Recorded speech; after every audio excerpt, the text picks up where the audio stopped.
guys, I'm going to show you my wheatgrass growing setup for my chickens. What you're looking at right now, is several different stages of my wheatgrass. So obviously this is the one that's been growing the longest, and I would say this is completely ready to go at this point for the chickens. It has a nice thick root mat. I could lift the entire thing up pretty much, and it will come out. Let's see if I can do it like that. What I like to do before I feed it to the chickens is I like to cut it down, because they do say that you do risk it impacting their crop or causing sour crop if you have really long blades of grass. So I usually cut it in half and then let them kind of feast on it after that. This one is, this is probably about 2 days worth. I've soaked it one day and then let it sit here in the windowsill for about 2 days. So as you can see, it's just starting to sprout. And so it should be ready to eat, I would say, in 2 more days. This one I don't have anything going on in, but you can see that I did modify this thing when I got it from Amazon. It does not come with holes in it, but I like the idea of just watering once on the top tray and then having the trickle down effect to all of the other ones. So I actually drilled holes myself with a small drill bit in 3 out of the 4 trays. And then here on the bottom, these are some hard red winter wheat sprouts that I soaked overnight. And so they're now ready to stop being soaked and to just start being rinsed. So the key is you soak them once overnight, and then once you've soaked them, then you can go ahead and put them into the trays that have the drainage. Okay, I just wanted to show you a little bit more of my process. So what I do is I just moved these seeds that had been soaking in water in this tray overnight. I just moved them to this tray. This tray actually has holes in it, as you can see, still kind of leaking, which is why this tray without holes always stays on the bottom, basically. But since I moved them, they're ready to start draining once a day.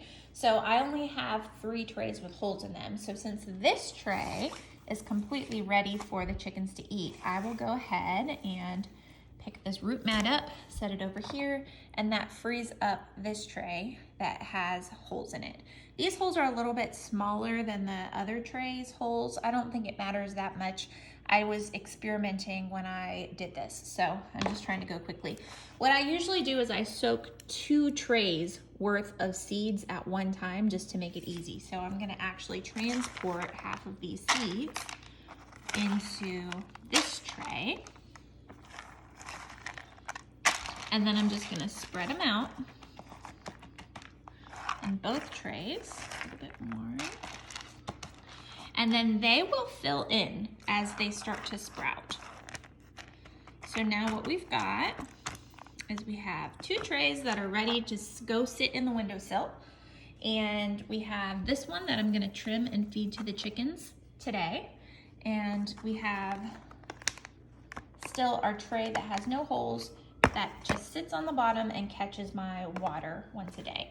So I'm gonna go ahead and move all these back over to my windowsill. So we have this one that's already in the process of sprouting right here. And we have this one. Oh, shoot. Sometimes stuff like that happens and you just have to laugh, because otherwise you'll cry. Be back in a second. Okay, and we're back. All right, so I've got my mess cleaned up, and I've got my 2-day seeds on top, and I've got my other 2 seeds separated into my 2 trays, and then of course my solid tray on the bottom.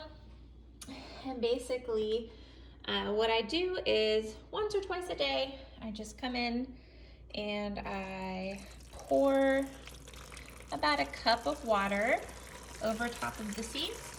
And then you can see that they have this trickle down effect.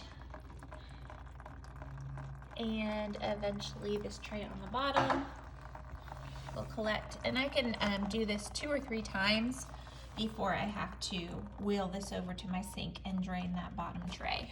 So that's basically all you have to do. It's really actually very easy. You just soak your seeds, and you don't have to soak your seeds in a tray. I just do it because why not?